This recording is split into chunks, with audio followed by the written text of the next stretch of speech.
Good evening, community members, colleagues, guests, and friends.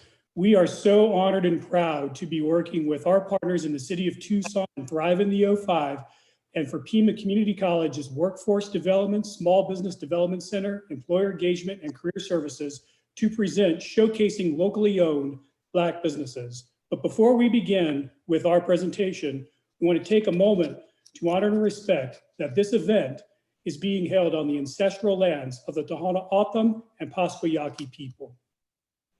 We are so proud and honored, again, to be highlighting the heroes of this day. There are many heroes in the pandemic. Our first responders, as everybody knows, our doctors, our nurses, but it's the small business owner that has remained the backbone of our local community and our economy. It is they who have to make payroll. It is they who have to worry about not only putting food on their own tables, but being responsible employers to keep as many jobs whole in this challenging time to make sure that others can put food on their tables as well. And in workforce development, we have done an improved job in making sure that our students see themselves as great workers and have careers with gainful employment. But true to our social justice mission, and a challenge that I received from our Chancellor, Lee Lambert, who we are honored to have as one of our attendees tonight. Ian, what are we doing to better support our locally owned Black-owned businesses? And what are we doing to better support our BIPOC small business owners, Black, Indigenous, and people of color? And the answer was not enough. Unfortunately, we were practicing diversity by default. We were open to all, but we were not practicing equity and upward mobility and empowerment for all. So we began this as an introductory conversation tonight. We want to see our students have the opportunity that they can be one of the guests that we have here tonight, that they can be not just working for a business owner, but that our BIPOC students see themselves as the business owner. And so we are honored to learn from three small business owners tonight. We have Jamela Gorey, Desiree Cook, and Nick Arcade, and our moderator, who is Teresa Noon, our program manager for our Thrive in the O5 partnership that will be leading this conversation. Before we commence, again, I'd like to recognize and thank our Chancellor, Lee Lambert, for his challenge and his trueness to ensuring that we are a social justice institution. I'd also like to thank Dr. Dolores Duran Cerda, our Executive Vice Chancellor and Provost, for her support and attendance, as well as our Executive Vice Chancellor and President of Campuses, Dr. David Doré, as well as my colleague and peer, Dr. Lamada Mitchell, for it was one of her presentations that connected us to Jamela, and it's been just a pleasure to work with Jamela and her friends and colleagues in putting this together. With that, I'd like to turn it over to Teresa Noon. Awesome, thank you so much, Ian. As Ian mentioned, my name is Teresa Noon. I am a program manager supporting workforce and economic development for Thrive in the O5 within our workforce development division at Pima Community College, and I'll be serving as our host this evening. Before we begin with our speakers, I have a couple housekeeping items. If it sounds like I'm reading a list, I am, because I want to make sure that we just have a few things covered in tonight's Zoom webinar format. So all participants are muted and cameras are disabled upon entry into this webinar to minimize interruptions during the presentation. Tonight's presentation will be a facilitated discussion with our featured speakers. We invite all of you to participate by sharing your questions and comments using the chat feature located in the bottom of your screen if you're on a computer, or in the top right corner of your screen if you're on an iPad, iPhone, or tablet. We will try to answer as many of your questions throughout the event as time allows. We are also recording tonight's event for possible distribution after the event. And with that, let's kick off our conversation. We are so excited for this evening's event, as we'll spend the next 60 minutes showcasing three amazing local Black business owners. And at this time, I once again want to welcome Nick Arcade, owner of the shop Black Broccoli, Desiree Cook, founder and executive director of IMU 360, and Jamela Gorey, the owner of Beauty Additions. Nick, Desiree, and Jamela will be sharing their stories of success as local entrepreneurs, challenges they've overcome, ways they have had to pivot during the global pandemic, and opportunities for current aspiring entrepreneurs, students, and local business owners to engage with them through possible job shadowing, mentoring, and internships. So let's begin. Nick, how about let's get to know you a little bit, and if you can tell us a little bit about yourself as well as your business, and remember to unmute yourself.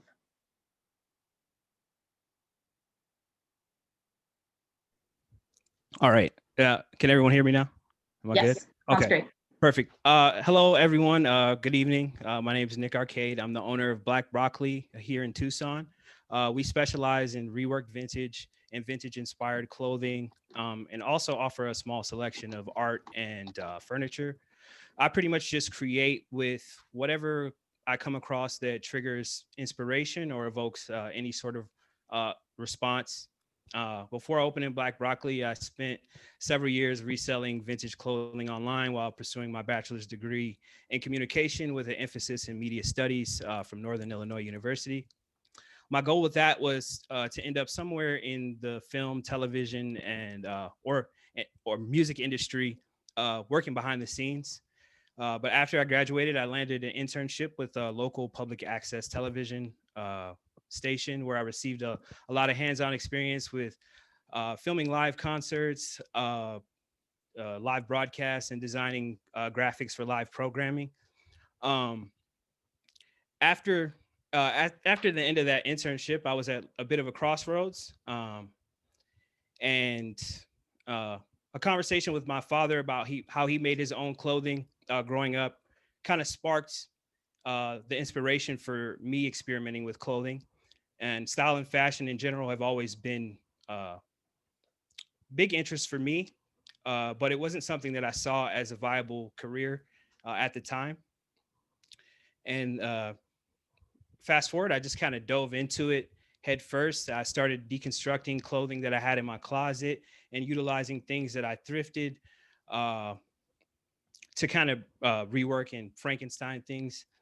And then while learning and practicing the skill of sewing, I pretty much just utilized whatever I had in my disposal, anything that were easily accessible, paint, bleach. And I used those things to alter clothing at the very beginning, just because, you know, sometimes when you're limited, it forces you to innovate. And then shortly after I started down that path of reworking clothing, I relocated here to Tucson from DeKalb, Illinois. And I was still hoping to pursue some sort of career in the media field or design at the time. And I packed up a rental car with all my belongings and just drove across country. The first year or so I was here, I just kind of stayed with friends. I was crashing on a couch, and with no like real immediate job prospects, I'd started doing local pop-up events and was really pushing my work online, and it started to really build up steam, and it started to look like something that I could really do as a career. And so my focus really shifted towards that and doing it full time. So after about 3 years of consistently doing those pop-ups and local events, in March of 2019, I was able to open my own physical store, Black Broccoli. And my intention with the store wasn't to be just another clothing store or just another vintage resale shop. I wanted Black Broccoli to act as a vehicle for my creativity, but also as a celebration of my culture and an ode to the things that I hold dear to me. Very cool. Where's your store located? Oh, always forget that. 418 East 7th Street. It's right off 4th Avenue. Yeah. Awesome. Congratulations. And thank you so much. So excited to learn more about how you've kind of pivoted and everything during this year as well. Well, let's hear from Desiree Cook. Tell us a little bit about yourself and IMU 360. Take it away. And you're muted. Oh, Desiree, you're muted. Hello. My name is Desiree Cook. I am the founder and CEO of a 501c3 nonprofit organization, and I'm also a natural hairstylist by trade. I've been in Tucson since 2002. Mother of 7 children, married. I started my workforce development really was managing call centers. I did that for many years here locally, and I found that that just wasn't enough for me. And my gift was always empowering people, making people feel good about themselves. And I found that becoming a licensed hairstylist would fulfill my need to empower others. And of course, my clients would also win. But during that journey of being the hairstylist, it kind of opened my eyes a lot more in taking notice to a lot of children in our community. And I was finding that children, primarily children in foster care, were looking like their circumstance. And I felt rather than talking about it, because I do have a past, my personal experiences, I battled drug addiction and low self-esteem and had my 4 own children placed in foster care. So that was always very personal for me. And so I felt that children in our community should look dignified as well as feel dignified. So rather than just talking about it, I put it into action. And the goal really was to provide customized hygiene for children in care. And what I mean by that is according to age, gender, and ethnicity. By being an African-American woman, our hair and skin is very different, and we have many needs, a lot more needs than maybe other ethnicities. And so I wanted to really focus on that, but then also help all children that are in foster care. So IMU360 was born in 2014, and it really just started again with the hygiene piece. Since then, we have actually serviced over 2,000 participants, not only in foster care, but we're also helping homeless youth and homeless families right here in Pima County. And so that hygiene program, again, is everything new, full size. We don't believe in giving items that are damaged because that does send a message to those receiving it. So we take great pride in those products from newborns all the way to adult products. We also refill every 6 weeks to keep an ongoing relationship, but then ongoing human basic need. So IMU360 has developed a way to be innovative and kind of master the game, so to speak, of providing a human basic need, especially during this time. So our goal really, as we were journeying as a nonprofit, was to empower the whole person, right? We're whole people inside and out. Hygiene is directly related to self-esteem, which leads to healthy decision-making. But then we also wanted to start having conversation about positive thinking among our most vulnerable youth, and self-love and self-worth and self-awareness. And we truly believe as an organization, without having those core, definitely it will be hard to change the direction of your life and things that you have experienced of trauma and things of that nature, or just a sense of abandonment. So we created a curriculum, which is copyrighted. It's a 10-week curriculum that really helps the youth and those that might be or participant young adults as well to develop their own voice. There's nothing like hearing your own voice. A lot of our youth that we work with have been muted. So IMU360 unmutes them, helps them to develop their voice and really develop a self-love language. And that's what the curriculum does. And lastly, we also are working very hard on a life skill development / home ownership program for aged out foster care and homeless youth, which have been termed the forgotten ones. We want to change that and really put the spotlight on them and not lose them through the cracks of society, and just really remove the Band-Aid that society does put on our most vulnerable youth so they could be healed and restored and really help sew them back into the fabric of our community. We just celebrated our 1st year anniversary. We do have an office space now, and that is at 1181 South Van Buren Avenue, which is right off of 22nd near Craycroft, where we're actually able to provide the services that I just mentioned: hygiene, refilling every 6 weeks. We have about over 1,000 participants and families, even helping the grandmas who are raising their grandchildren struggling. So we really try to target all those that are impoverished and could need a boost of self-esteem. That's so inspiring, Desiree. And I just love the concept of the 360 dignity and living with resilience and having all these opportunities. And so thank you so much for what you're doing within our community, the youth that you're serving, and the mission you have. That's very, very awesome. So our next speaker is Jamela Gorey. And again, Jamela, tell us a little bit about yourself and your business as well.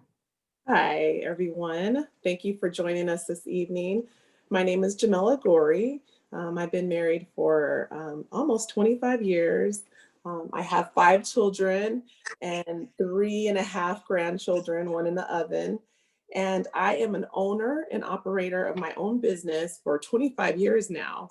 And I love it, love it. I have a passion and a gift for serving others. By way of inspiring and educating and enhancing women in their inward and their outward beauty. And so I have a chance at my salon to be able to perform services for women to help them feel better about themselves.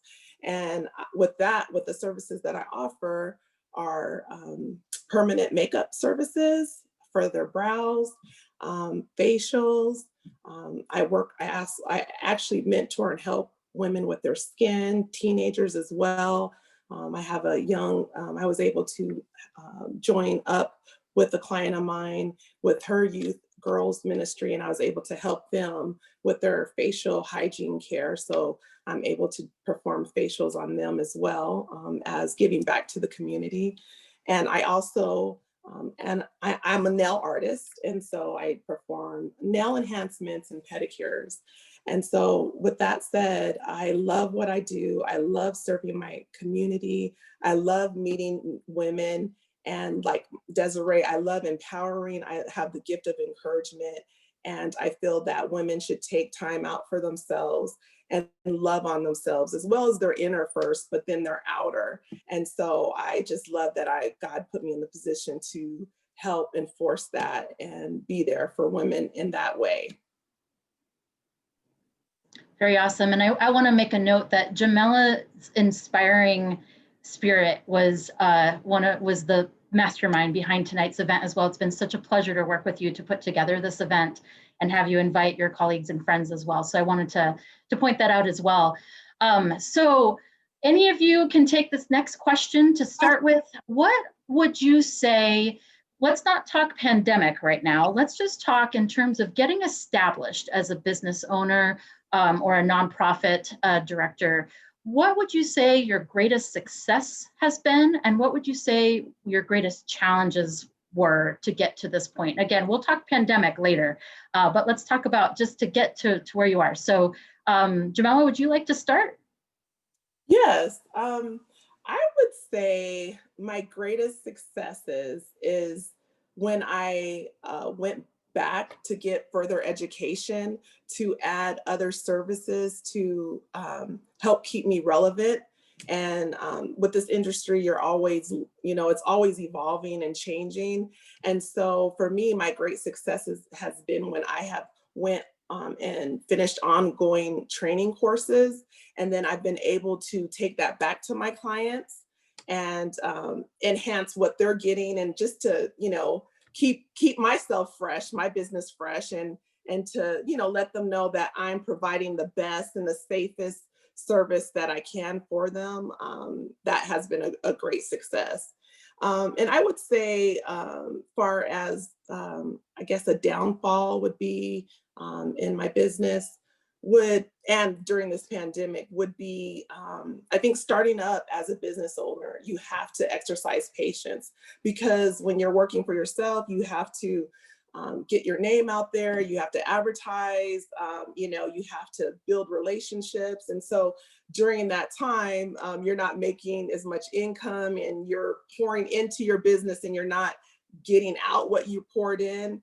And so for me, that that was a struggle for me, just, exercising patience and, having faith to know that at the end, just faith and perseverance, I'll win in the end. And so for me, that was a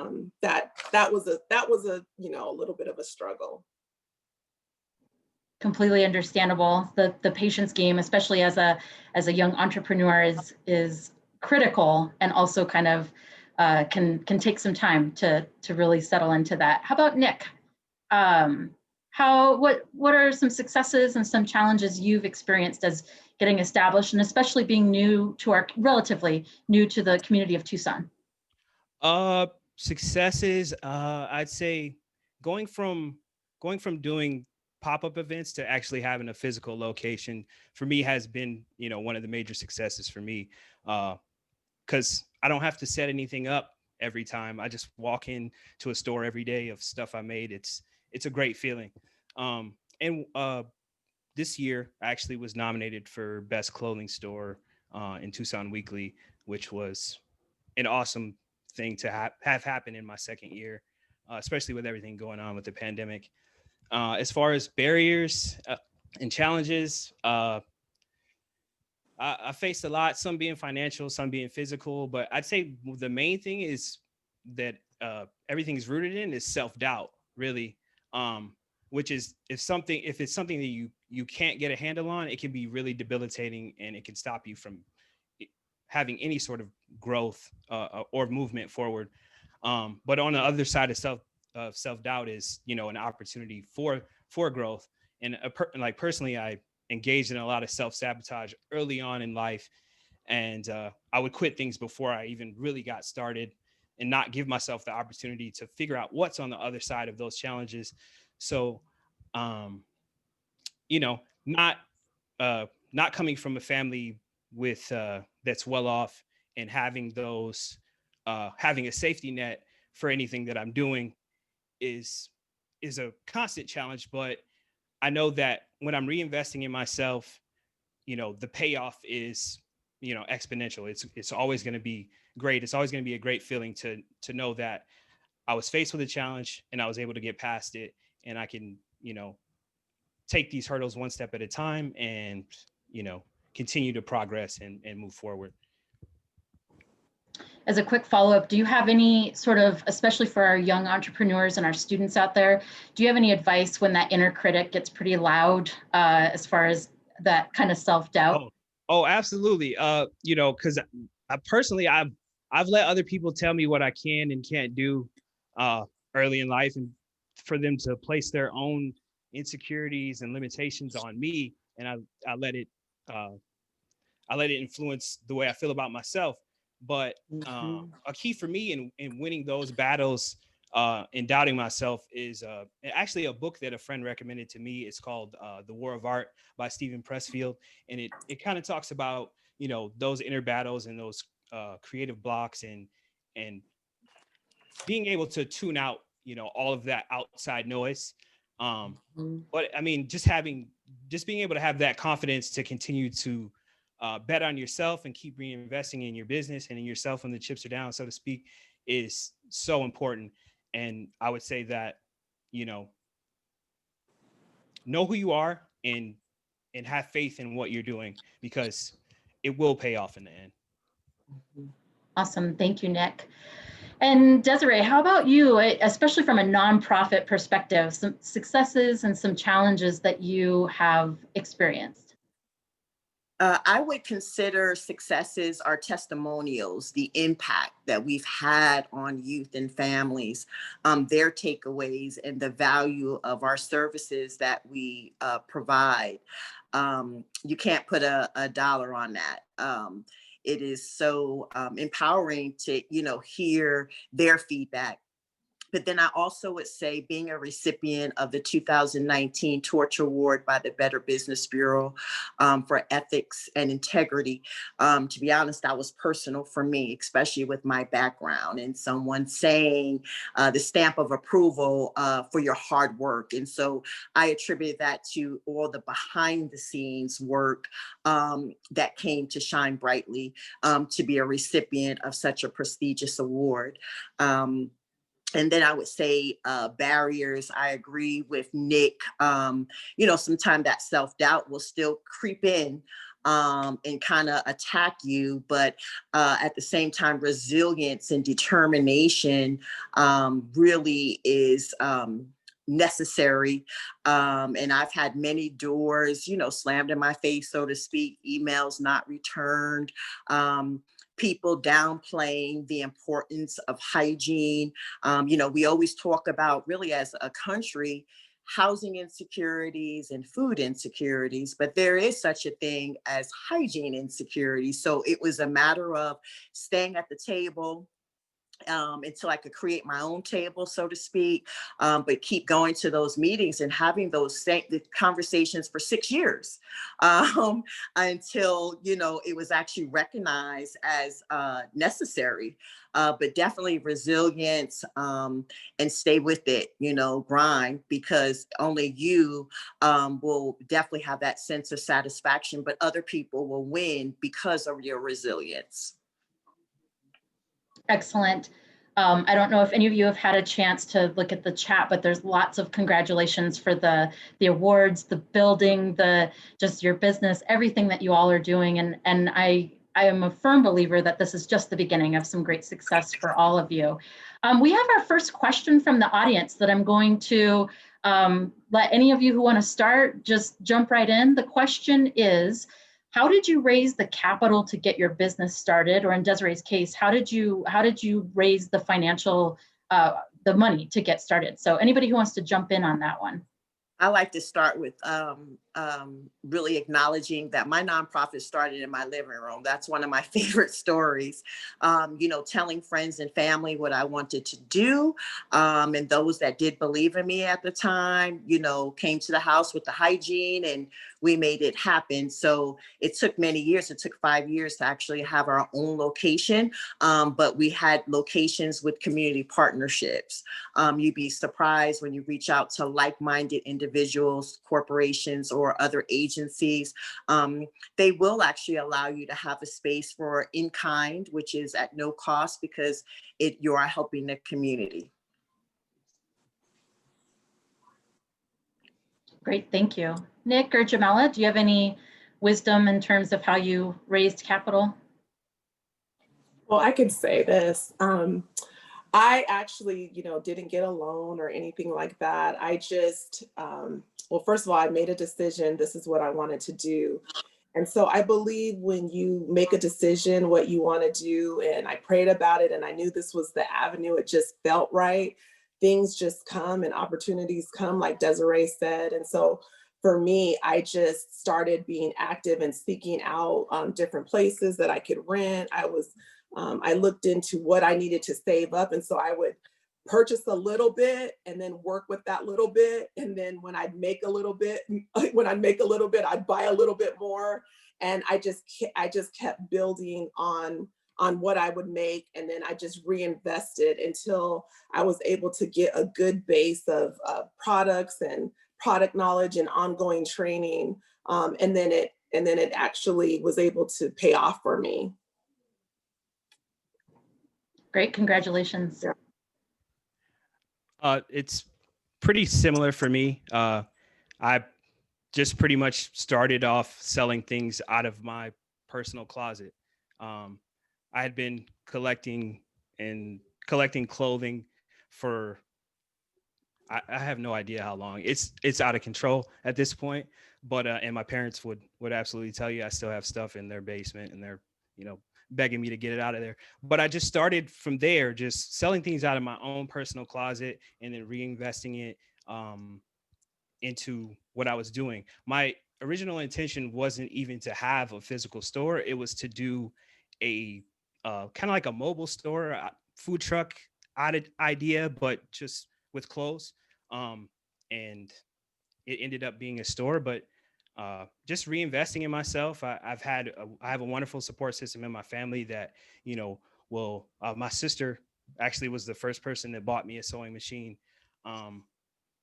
Something very modest, a regular brother sewing machine that you'll get from Walmart. But, it was just those little things, and being able to sell something and then reinvesting it into another piece of equipment that allowed me to expand on what I was doing. That's pretty much how I've been going about it and how I still go about it. Awesome. I hear some reoccurring themes of that importance of that network, that support system, that drive, that tenacity that you all have. And it's just so inspiring. And I think that especially now as we have all experienced this pandemic, I have a feeling that there's been some ways that you all have pivoted and been able to continue thriving even during this very challenging time. And so Desiree, do you want to talk a little about how the pandemic has affected you over this last year and some ways that you've been able to really bring your best despite the challenges that the pandemic has presented? Sure. Of course, like anybody else, when the pandemic first hit, it was scary, so many unknowns. We as an organization kind of stepped back, especially when the time that we were truly quarantined. IME 360 was quarantined as well. But I did use that time for the good of my community.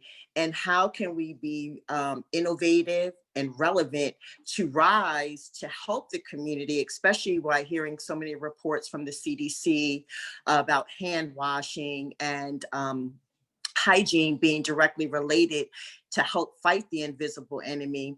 In my heart, as well as, my board members of the organization knew there was no way we could sit on all that hygiene and not arise to the occasion. So what we decided was to take note to the hotspots of Pima County, talking to the board as well as even my family, and seeing how we can go to those hotspots. So we actually started, along with one of our partners, which is Homestead Boys and Girls Club. We set up curbside pickup, and then we started doing deliveries, especially to those that were asymptomatic at the time, primarily the older generation who are our heroes, taking care of some of them, their great grandchildren, and living on a fixed income. So we would do door deliveries and then curbside. But we use that actually for the good to advocate the need for hygiene at that time so we could serve more families during the pandemic. But what we decided to do was add masks to our hygiene bags, as well as hand sanitizer, hand soap, and then also just a couple of tips from the CDC about hand washing and the importance of bathing, and just words of encouragement during this time. We started adding to our bag, and obviously we're still doing it. And now we had to, again, even brainstorm a little bit more because we're serving more and more homeless youth and families. So we're even now adding the wet washcloths or baby wipes, because if you're homeless during this time, more and more families are losing their homes.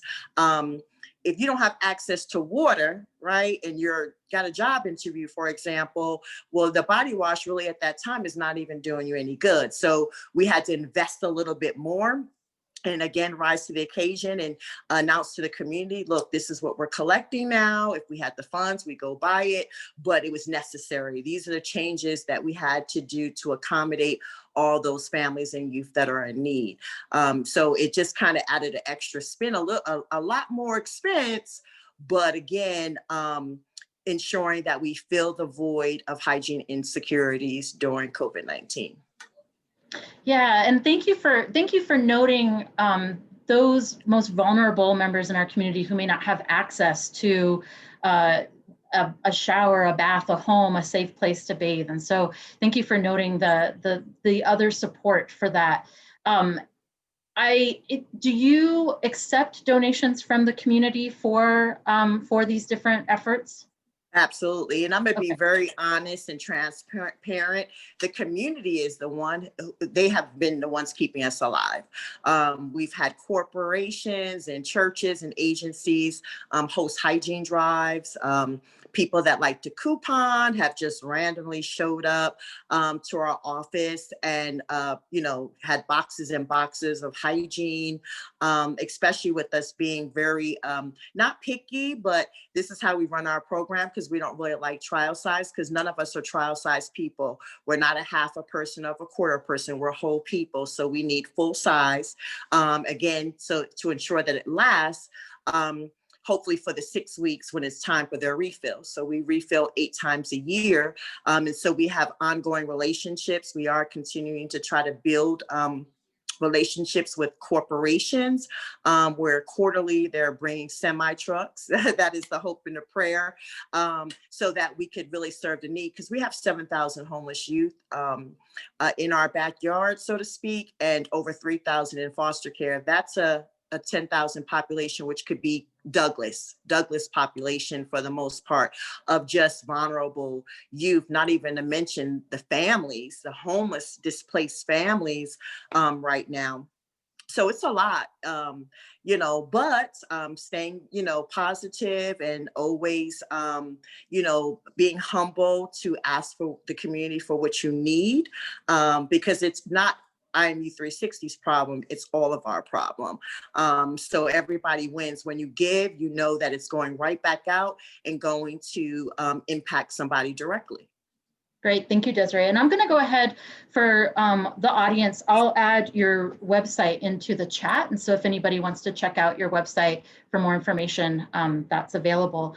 Jamela or Nick, how have you pivoted with the pandemic and all that has affected us?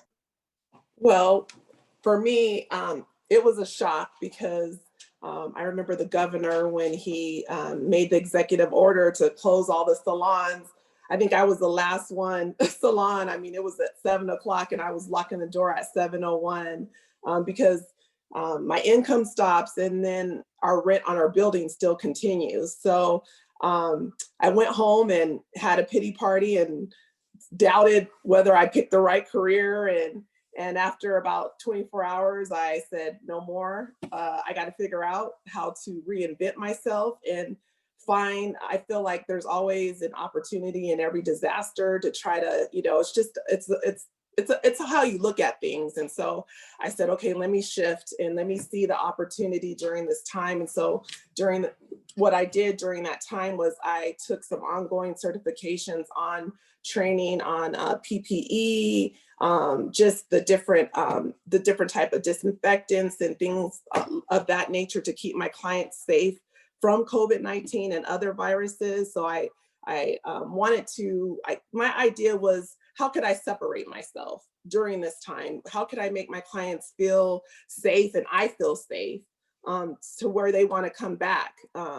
And so that was my goal. And so I focused on that, and I alerted all my clients during that time and kept them in the loop, what I was doing, what I was learning to ensure their safety when they came back, and what I was doing differently from the next person, so that why come back to a salon, So I wanted them to feel confident and safe. And so I kept them in the loop. I alerted them.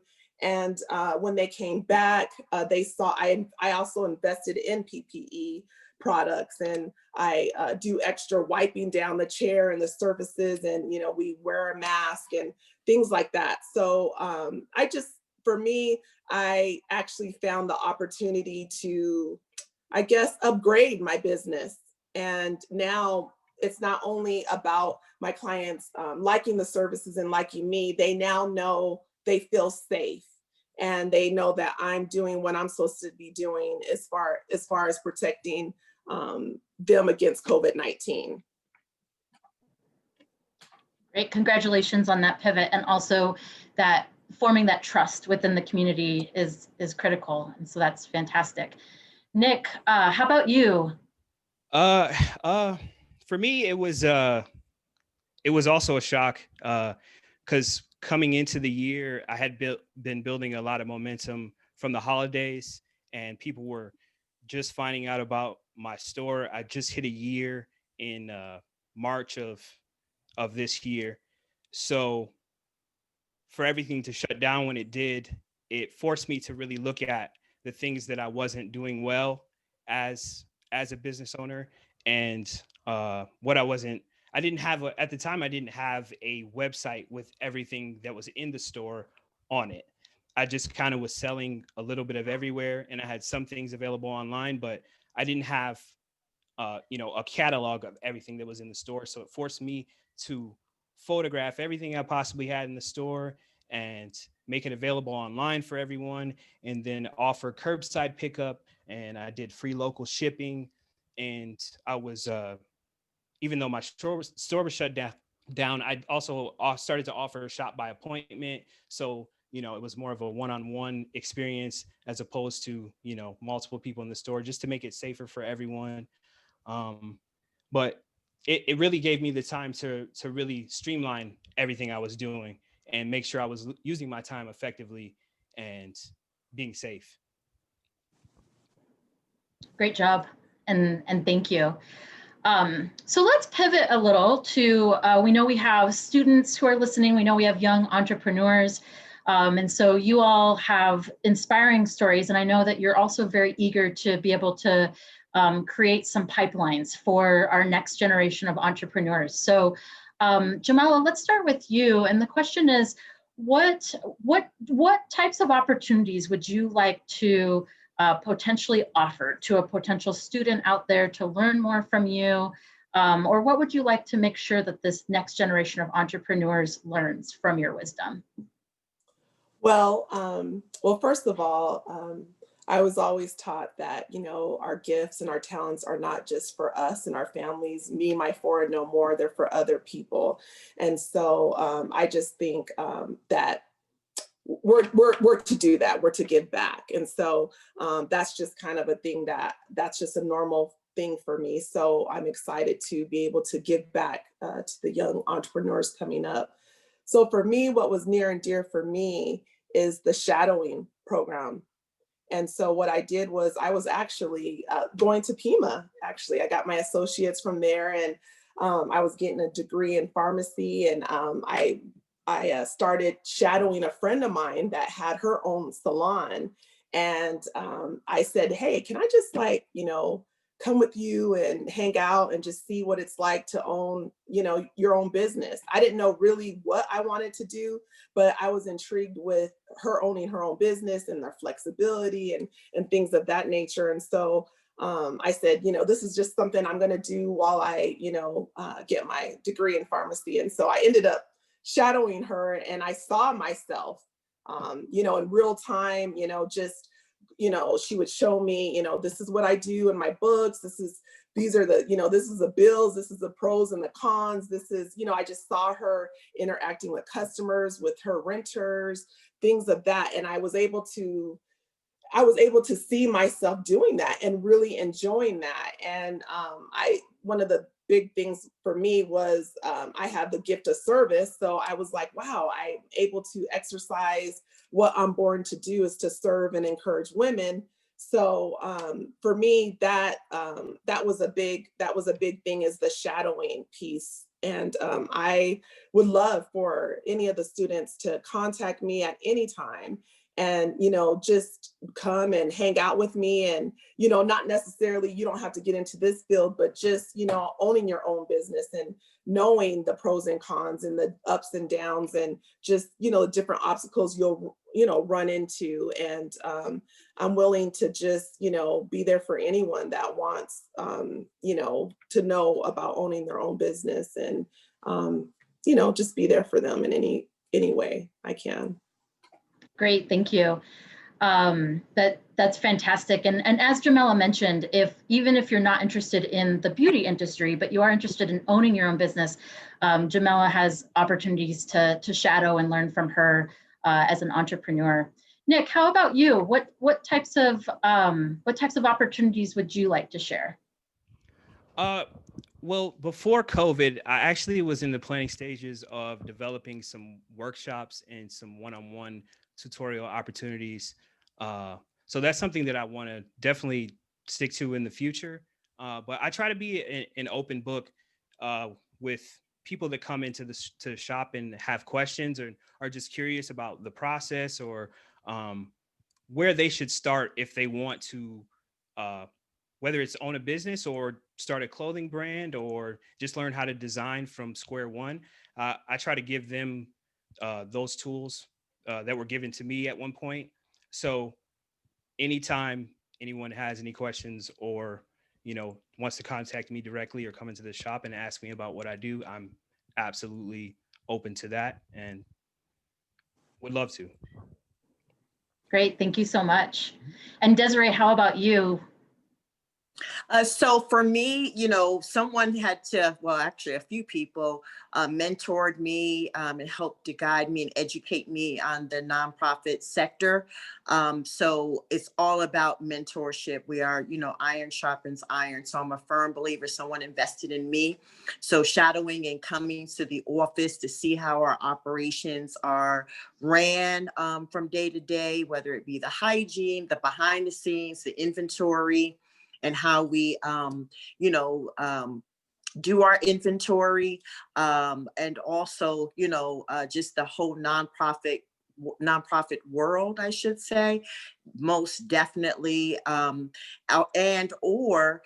becoming, we do workshops as well, becoming a facilitator of our curriculum. To help develop that self-love language for self and help others. So we are definitely open. Our doors are always open. Our hours are a little bit more limited because of COVID, just trying to keep down the traffic. But Mondays, Wednesdays, and Fridays, we are there. I would like any youth or student to reach out. We could always set that up and do a one-on-one, do a tour and see what their gifts are, because we all have gifts. I'm a firm believer, and sometimes your gift may be my weakness, right? And so you might find in our office space something that you're really attracted to, and we could just hone in on that and take it from there. Great, thank you so much. And we do recognize that this time of this pandemic really has a lot of uncertainties, and so we don't know where we'll be in the next day. And so one of the aspects that all of us have talked about is the possibility of doing some virtual job shadowing with our three guests and anybody else who's out there listening who might be interested, having some virtual tours that are kind of video tours. So stay tuned for that in 2021. So we've got a couple questions with regards to some resources and some just some overall kind of questions. So number one is there is a question about how do we know how to support Black-owned businesses? And I know we have Ashley LaRussa in the audience, and we have the Black Friday Project. Are you all? What I'll do is I'm going to put the link. I know it's already been shared, but I'll put the link to the Black Friday Project. Are all of you part of the Black Friday Project as well? Yes, absolutely. Yeah. Awesome. Great. So I'm gonna go ahead and place that link in the chat. So anybody who's interested in looking that up, the holidays are coming up, and so it's a great way to support our local businesses by shopping local and supporting our community. The other question, and I'll actually have you all answer this for a brief moment, as we're coming short on time. This time is going so quickly.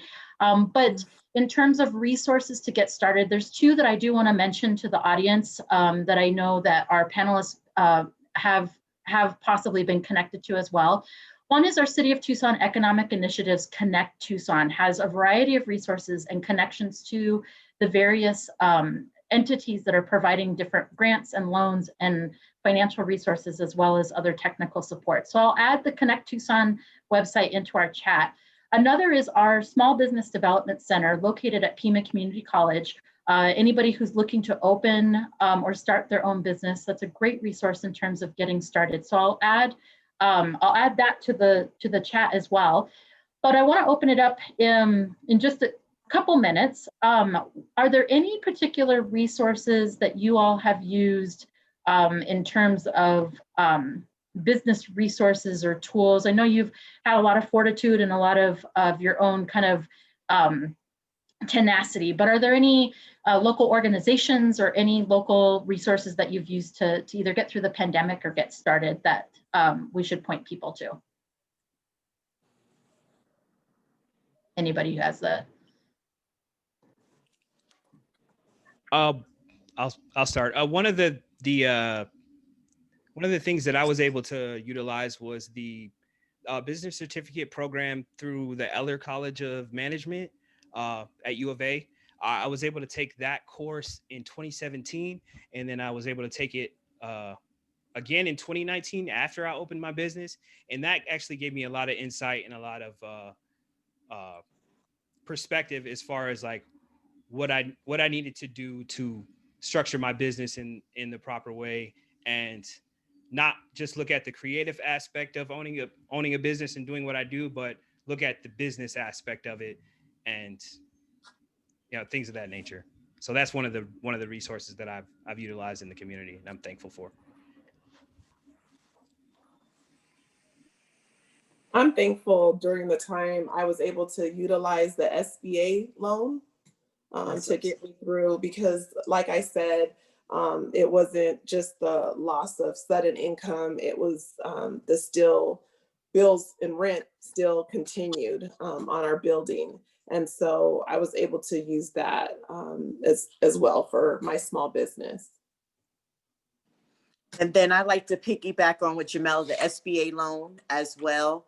And the Arizona Foundation, anybody that was doing, frontline work directly related to COVID, they were providing grants, as well as the Community Foundation for Southern Arizona also provided a COVID relief fund as well. So those organizations or foundations actually were instrumental at the time to keep us alive.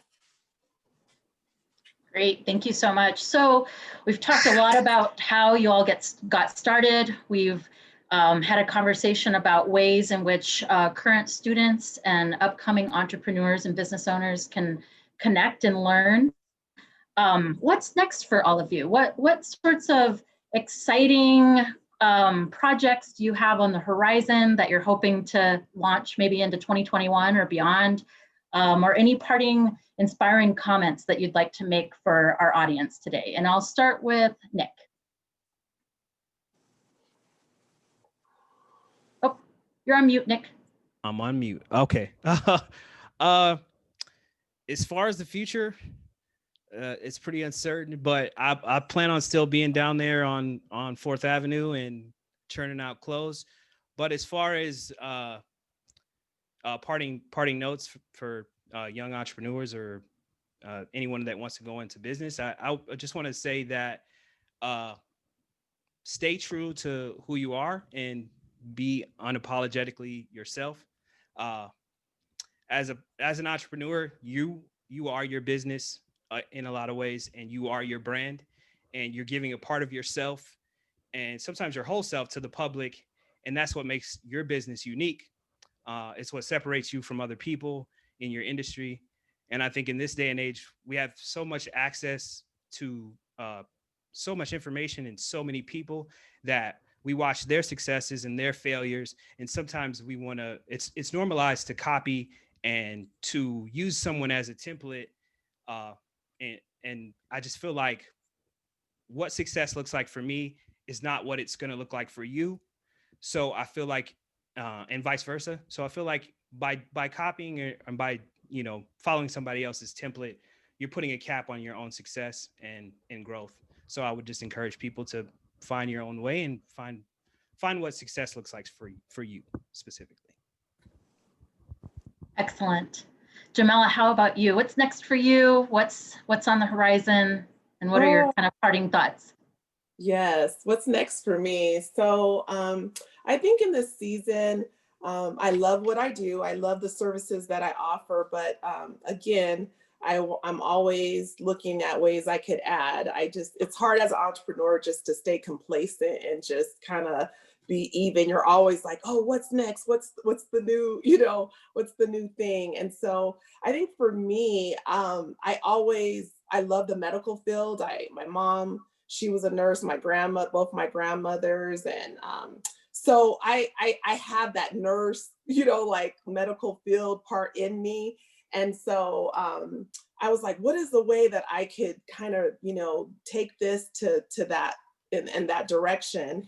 And so I'm excited because I signed up to take a course to work with women that unfortunately have had breast cancer, and they've had to have a mastectomy. And I would be, with my service, my permanent tattooing services, I would be doing areola tattooing.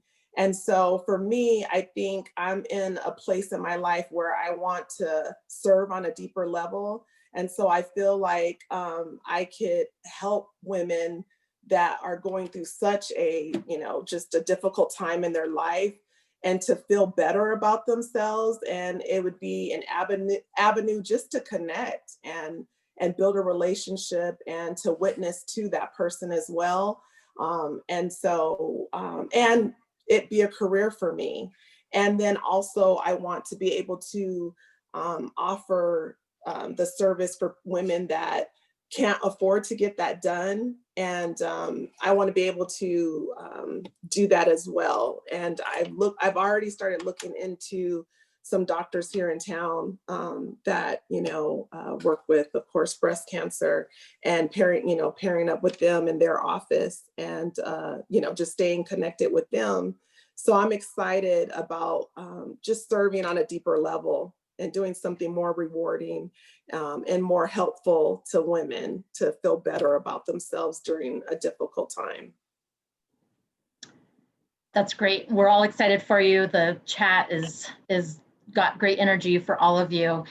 Desiree, to round us out, what's next for you, and what are your parting thoughts for the evening? We have been diligently working, I would say about 2 years, for the small home experience. Building a small community, it definitely is time consuming and a lot of learning and growing in that language, so to speak. So we're hoping by early 2021, we will break ground. And again, going back to helping sew our most vulnerable youth between the ages of 18 and 22 back into the fabric of the community, and taking them from couch surfing or staying in an unsafe environment to now having their own dwelling, but really at the end of the program, becoming a homeowner. And we really feel that's how we break the generational curses, the dark cloud that hover over our vulnerable youth, and really create that generational change. So super excited about that, to see that come to life and be transformed, and really go help them go from living to thriving. Super excited about that. Like I said, hard work has been paying off. So we're very close, but not close enough quite yet. But yeah, so we're thinking March, the early part of March, we should break ground. Great. Well, thank you, all three of you, so very much. Your stories, your contributions to our community, and your just who you are is a true inspiration. I know for myself, it has been so inspiring to work with all of you to put together tonight's event. And so I thank you for your time tonight. And I will turn it over to Dr. Ian Rourke for our closing remarks. I just want to say this was an amazing panel. I had a lot of fun. I was inspired, and I can tell by all of the reaction from the chat and the questions that I'm not alone. This was very well attended, and your stories are amazing. What I learned is each of you, and Nick said it, being true to yourself, but each of you are living with purpose, and yet you didn't tell it in a fairy tale way. You were so transparent and honest about your trials, but equally your successes, and how you are not only doing this for yourselves, but you're doing this for our community and for your friends and for your families. I just want to thank you for reminding me and all of us the purpose of all of this, and why you do what you do, and why we do what we do. So to the students who attended, these are the heroes. These are the small business leaders to look up to. They are living their dream, and they and Pima Community College can help you live yours as well. We are here to help you achieve what we know you can do and what you want to do. I also want to again thank our Chancellor, Lee Lambert, Dr. Duran Serra, our Provost, Dr. David Dore, President of Campuses and Executive Vice Chancellor, and also our Board of Trustees, who leads and challenges us all with the policy governance that we need to be an effective community college district. I'd also like to thank our partners at the City of Tucson, and I know that Barbara Coffey, I believe, is attending tonight. She's the Director of Economic Initiatives for the City of Tucson. So Barbara, thank you for your support as well. And finally, if there are any of you employers that are attending that have workforce development needs, there's already been the career services information posted in the chat. And equally, if you have workforce development needs, please email us at workforce@pima.edu, and we will be your partners. And again, thank you, Nick, Jamela, and Desiree. Thank you so much, and have a great evening, everybody.